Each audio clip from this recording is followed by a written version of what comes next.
তার মৃত্যু হবে না হবে জলে, না হবে স্থলে, না হবে দিনে, না হবে রাত্রে। অনেক তথ্য এই ভিডিওর মাধ্যমে আমি তুলে ধরেছি। কেমন লাগলো একটু কমেন্ট করে অবশ্যই আমাকে জানিও।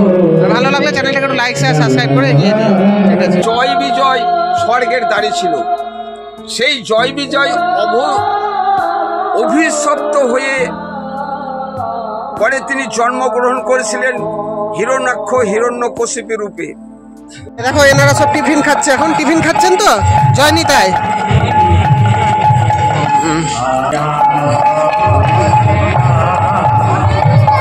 হিরণ্যাক্ষকে তিনি স্বয়ং গোবিন্দ কুর্ম অবতারে বধ করেছিলেন। সেই রাগে হিরণ্যকশিপু দাদার হত্যাকারীর প্রতিশোধ নেওয়ার জন্য তিনি তপস্যা করেছেন। তপস্যা করে তিনি বর পেয়েছিলেন তার মৃত্যু হবে না হবে জলে, না হবে স্থলে, না হবে দিনে, না হবে রাত্রে, না হবে কোনো পশুর হাতে, না হবে কোনো নরের হাতে, না হবে কোনো অস্ত্রে, না হবে তীরে, তার মৃত্যু হবে না। এই বর তিনি পেয়েছিলেন। তাই সে বর পেয়ে সমস্ত দেবতার উপর এত অত্যাচার শুরু করে দিল। সমস্ত দেবতাদেরকে নিজেকে দাঁড়ি করে রেখে সমস্ত দেবতাকে পরাজিত করে স্বর্গরাজ্য দখল করেছিল। এই অত্যাচার যখন সহ্য করতে না পেরে দেবতারা স্বয়ং নারায়ণের শরণ নেন। নারায়ণের শরণ নেওয়ার পরে নারায়ণ তখন বলেছিল তোমরা ফিরে যাও, আমরা একটা গতিবিধি করব। তাই তিনি নিজে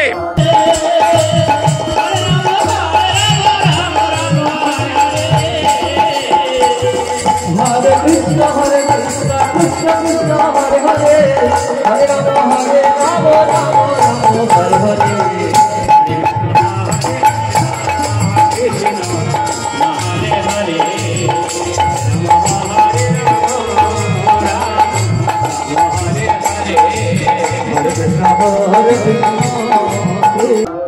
তার পুত্র প্রহ্লাদ রূপে জন্মগ্রহণ করেছিলেন।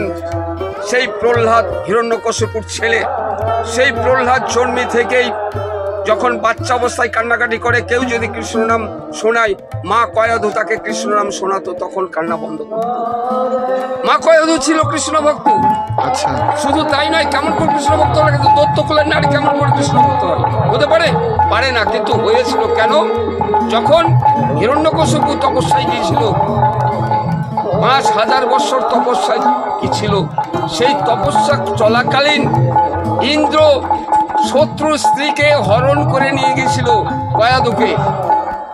চলে এসেছে আমাদের এই বহরমপুর শহরের খুব কাছে একটা মন্দিরে। সেইখানকার যা যা হচ্ছে তোমাদের সামনে তুলে ধরছি, দেখতে থাকো। খুবই ইন্টারেস্টিং হতে চলেছে ভিডিওটা। যদি ভিডিও ভালো লাগে আমার চ্যানেলটাকে লাইক শেয়ার সাবস্ক্রাইব করে এগিয়ে দিও। আর স্বয়ং কয়াধুটা হচ্ছে আপনার ওই রাক্ষস প্রহ্লাদের মা। হ্যাঁ হ্যাঁ হ্যাঁ হ্যাঁ, প্রহ্লাদের মা। হ্যাঁ দিয়ে বলুন। হ্যাঁ বলুন বলুন। তখন বন্দি করে নিয়ে তখন দেব ঋষি নারদকে বলল, প্রভু আপনি দেবরাজ, দেবতাদের রাজা, আপনি যদি কুকর্ম করেন তাহলে সমাজটা যাবে কোথায়? দেব সমাজ একেবারে উচ্ছন্নে চলে যাবে। যেমন করেই হোক আপনি এই কয়াধুকে ফিরিয়ে দিয়ে আসুন। বললো যে সম্মানের হানি হবে নারদ, এ আমি পারবো না। তাহলে এক কাজ করুন, তাই যদি না পারেন কোনো মুনি ঋষির আশ্রমে রেখে দেন। তখন না দেবরাজ ইন্দ্র বলেছিল যে মুনি ঋষি আমি কোথায় পাবো? তুমি তো দেবঋষি, তোমার কাছেই এই কয়াধুকে রেখে দাও। যতদিন কয়াধু স্বামী হিরণ্যকশিপু না ফিরবে ততদিন তুমি রেখে দেবে। তাই ওই 5000 বৎসর কয়াধু ছিল যে নারদের কাছে। নারদ সবসময় কৃষ্ণ কথা বলতো আর কয়াধু শ্রবণ করত। তাই তখন শ্রবণ করতে করতে কয়াধু কৃষ্ণ ভক্ত হয়েছিল। তাই কৃষ্ণ কথা শোনাতো। ভক্ত প্রহ্লাদ কান্নাকাটি করলে আর প্রহ্লাদ থেমে যেত, সবসময় জন্য কৃষ্ণ কথা বলতো। কিন্তু কৃষ্ণ বিরোধী ছিল হিরণ্যকশিপু। পুত্র যার কৃষ্ণ গুণাবলী করে, সেখানে দত্ত কৃষ্ণ বিরোধী কেমন করে হয়? সবাই বলতে লাগলো রাজা দত্তরাজ হিরণ্যকশিপুকে, এ অসম্ভব ব্যাপার। তোমার পুত্র কৃষ্ণ ভক্ত আর তুমি কিনা দত্তরাজ, অসম্ভব। সুন্দর।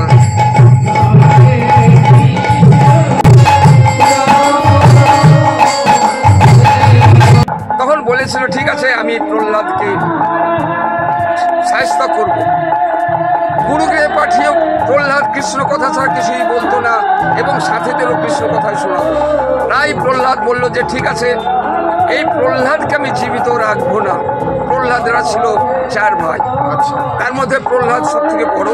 ও আচ্ছা তখন আচ্ছা। সেই প্রহ্লাদকে ডেকে বলল যে প্রহ্লাদ, তোকে কৃষ্ণ নাম ছাড়তে হবে। বললো না, আমি কৃষ্ণ কথা ছাড়তে পারবো না, তাহলে তোকে মৃত্যুবরণ করতে হবে, রাজদণ্ড মৃত্যুবরণ তোর আমি মেনে নেব। তাই বলেছিল প্রহ্লাদ। কিন্তু তাকে হাতির পায়ের তলে ফেলে, পাহাড় থেকে আছাড় মেরে ফেলে, আগুনে জলে ডুবিয়ে, পাথর বেঁধে সমুদ্রের জলে ফেলেছিল, তবু প্রহ্লাদ মরেনি। যখন মরল না, তখন প্রহ্লাদকে বলল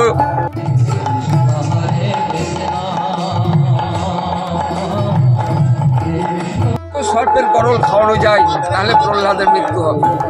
তাই বিষাক্ত গরল নিয়ে গিয়ে প্রহ্লাদকে দেয়। কে দেবে? মা দেবে। মা কয়াধু বললো যে না, আমি পারবো না, নিজের ছেলেকে কেউ কি বিষ খাইয়ে মারতে পারে? আমি পারবো না, প্রহ্লাদকে বিষ খাইয়ে মারতে আমি বিষ দিতে পারবো না। তখন হিরণ্যকশিপু বলেছিল যে প্রহ্লাদ, কে চাও না, তুমি আমাকে চাও। যদি আমাকে চাও, তোমাকে প্রহ্লাদকে বিষ খাওয়াতেই হবে।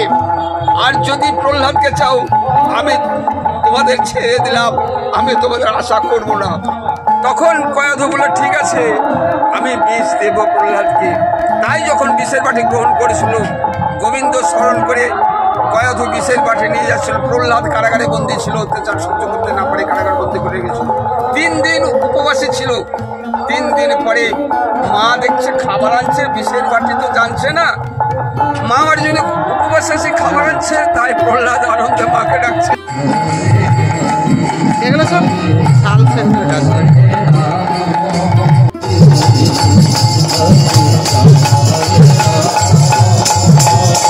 প্রহ্লাদকে তখন বিষের বাটি নিয়ে মা দিচ্ছে। মা প্রহ্লাদ জানছে আমার জন্য মা সুস্বাদু খাবার এনেছে, তাই সাদরে গ্রহণ করে বলছে মা গো, দাও তো, আমাকে খেতে দাও, আমি তো 3 দিন খেতে পাইনি মা। মা বলছে আরে প্রহ্লাদ, তোকে আমি কেমন করে দিব? এই গরলের বাটিতে সম্পূর্ণ গরল আছে, তুই তো খেয়ে প্রাণে মার যাবে।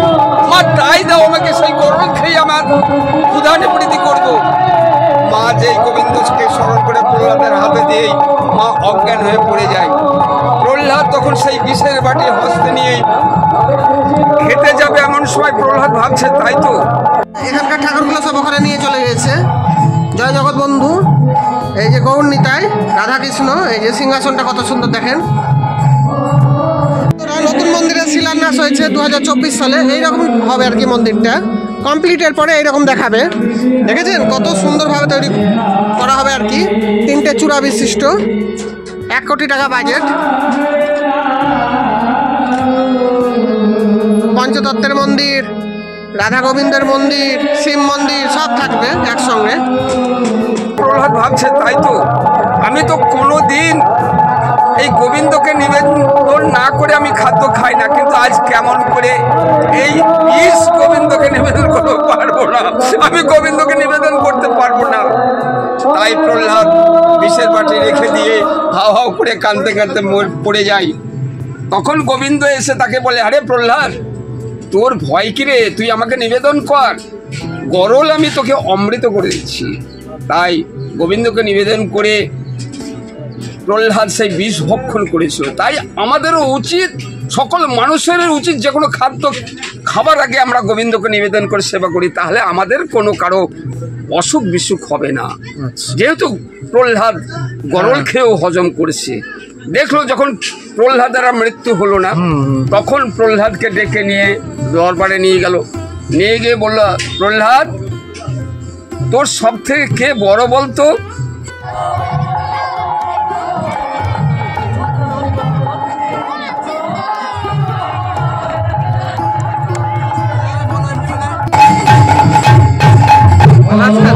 না তো আমার গোবিন্দই সব থেকে বড়। কেন তোর পিতা আমি? না তো হ্যাঁ, তুমি জন্মস্থান, তুমি জন্মদাতা, তুমি তো সবার উপরেই স্থান, কিন্তু এই দিক দিয়ে গোবিন্দের নিচেও তুমি, তোমারও উপরে গোবিন্দ আছেন, তাই গোবিন্দই আমার কাছে শ্রেষ্ঠ দেবতা। আচ্ছা ঠিক আছে, তো ওই যদি গোবিন্দই বড় হয়ে যায়, তা তোর গোবিন্দ কোথায় থাকে বলতে পারিস? গোবিন্দ একটা শ্লোকে বলেছে, নাহং তিষ্ঠামি বৈকুণ্ঠে যোগিনাং হৃদয় ন চ মদ ভক্ত যত্র গায়ন্তি তত্র তিষ্ঠামি নারদ। যেখানে আমার ভক্তরা আমার গুণগান করে সেখানে আমি থাকি। তা আমার গোবিন্দ সর্বত্র বিরাজে তোর। আচ্ছা, তাই যদি হয় এই থামেও কি তোর গোবিন্দ আছে? হ্যাঁ পিতা, এই থামেও আমার গোবিন্দ আছে। তাই পরীক্ষা করার জন্য দৈত্য হিরণ্যকশিপু সেই থামে পদাঘাত করেছিল। যখনই পদঘাত করলো তখন ভক্তের মনোবাসনা পূর্ণ করার জন্য সেই থাম ভেঙে তিনি নরসিংহ রূপ ধারণ করে বেরিয়ে এসেছিলেন, প্রহ্লাদকে বধ করেছিলেন। এই হিরণ্যকশিপুকে বুক চিরে। হ্যাঁ, আচ্ছা আচ্ছা, সেদিন করেছিলেন। আচ্ছা।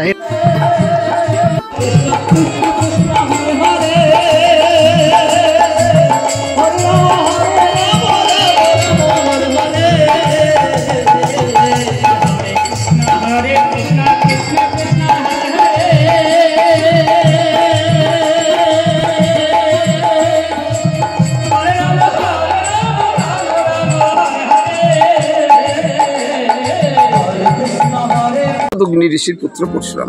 যমজ অগ্নি ঋষি? যমদ অগ্নি, যমদ। ও আচ্ছা, ঋষির পুত্র পরশুরাম।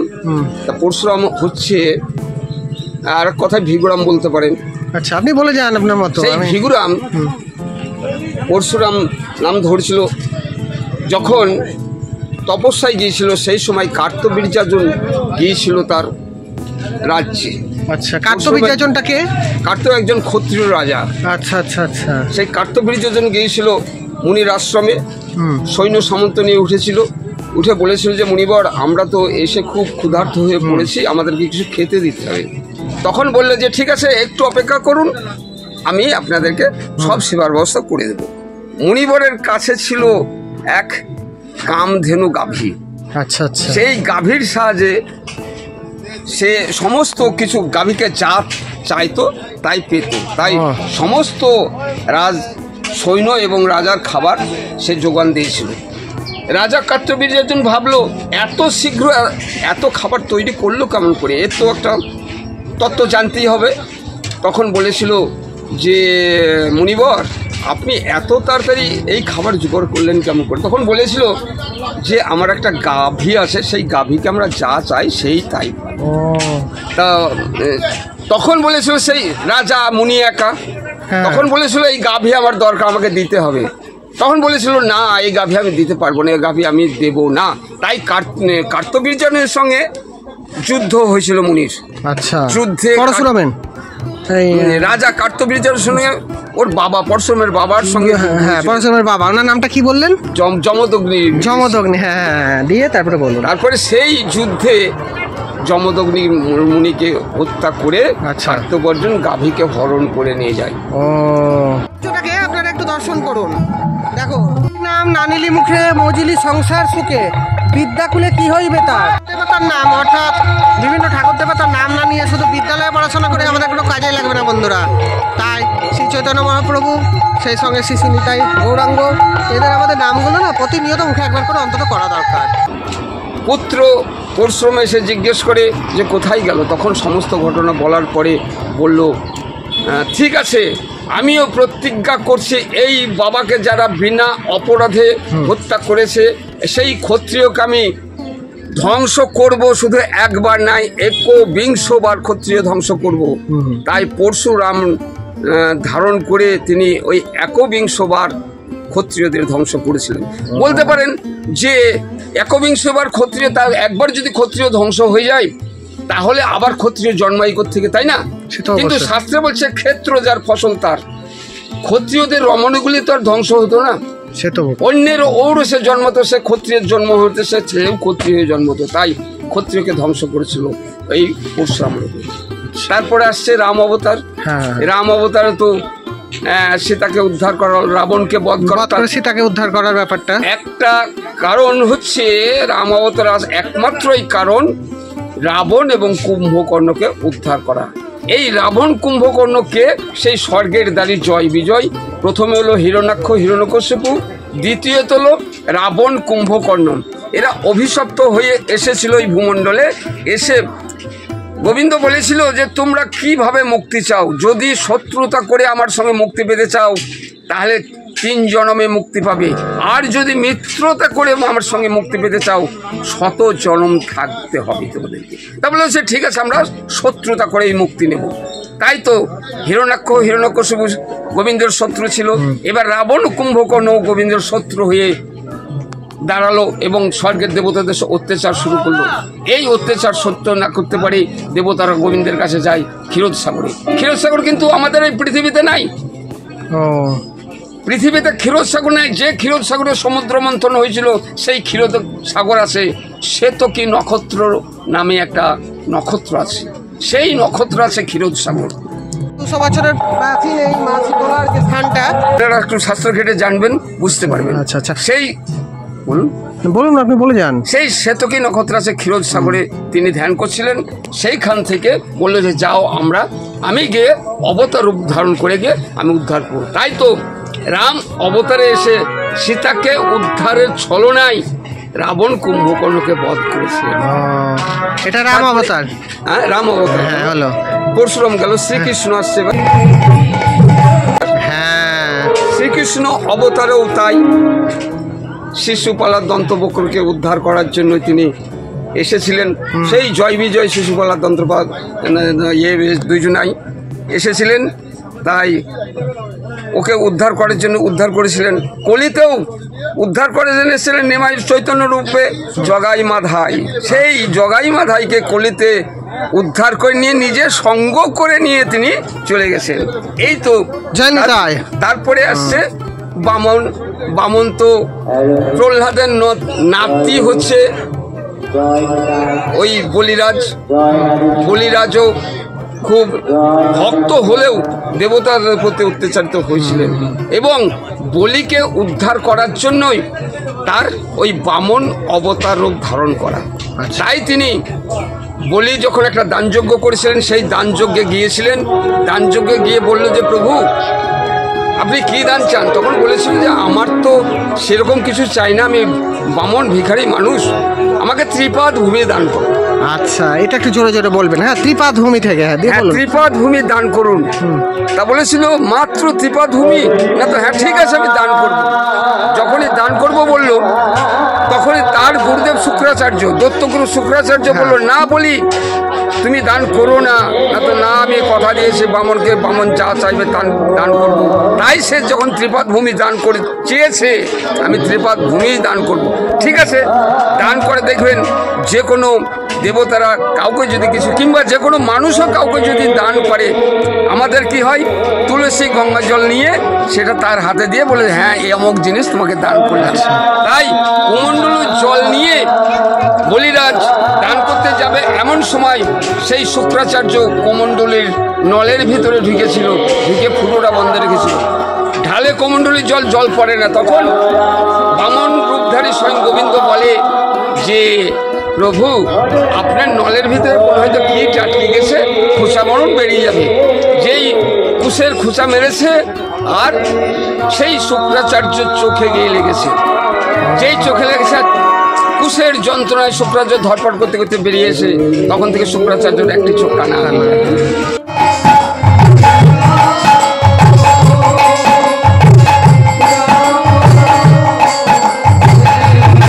যাই হোক, তখন দান করলো। তখন বললো ঠিক আছে প্রভু তাহলে আমাকে দান দিন। না তো হ্যাঁ প্রভু ত্রিপাদ ভূমি চেয়েছেন বলুন। তা আপনার একটা পাপের উপরে এই বেটা কোথায় না, তো এই মর্তে রাখুন। মর্তে সমস্ত মর্ত ভেবেছিল কতটুকু পাপ, কিন্তু সমস্ত মর্ত ব্যাপৃত হয়ে গেল। তখন বললো যে প্রভু আর একটা পা আমি কোথায় রাখি? তখন বলছে পাতালে রাখুন। সেটাও পরিপূর্ণ হয়ে গেল। তখন বললো যে এইবার নাভি পদ্ম থেকে একটা পা বের করে পড়েছিল, যে এই পাটা তাহলে কোথায় রাখবো? তখন বলেছিল যে প্রভু ওই চরণটি আমার মস্তকে রাখো। আচ্ছা আচ্ছা। যখনই মস্তকে রাখলো তখন বলেছিল যে প্রভু আমি যেন তোমার এই চরণ যুগ যুগ ধরে আমি সাধনা করতে পারি। তাই বলে বলিকে পাতালে পাঠিয়ে দিয়েছিল স্বয়ং গোবিন্দ, আর বলেছিল যাও বলি তুমি যে আমার কাছে করলে, তোমার যে দান, সেই দান আমি সাদরে গ্রহণ করলাম। তার জন্য আমি তোমার দ্বারে এক দণ্ড সব সময় জন্য বাঁধা থাকলাম। তাই আজও গোবিন্দ বলির দ্বারে পাতালে গিয়ে এক দণ্ড দাঁড়িয়ে হয়ে থাকে। জয় জয় নিতাই গৌর। জয় জয় নিতাই গৌর। তারপরে আসছে কলকি অবতার। হ্যাঁ। কলকি অবতার এখনো হয়নি। না, ওটা তো বলেছেন আমাকে, ওটা তো ওটা শোনা গেছে, ওটা লাগিয়ে দেবো এখানে।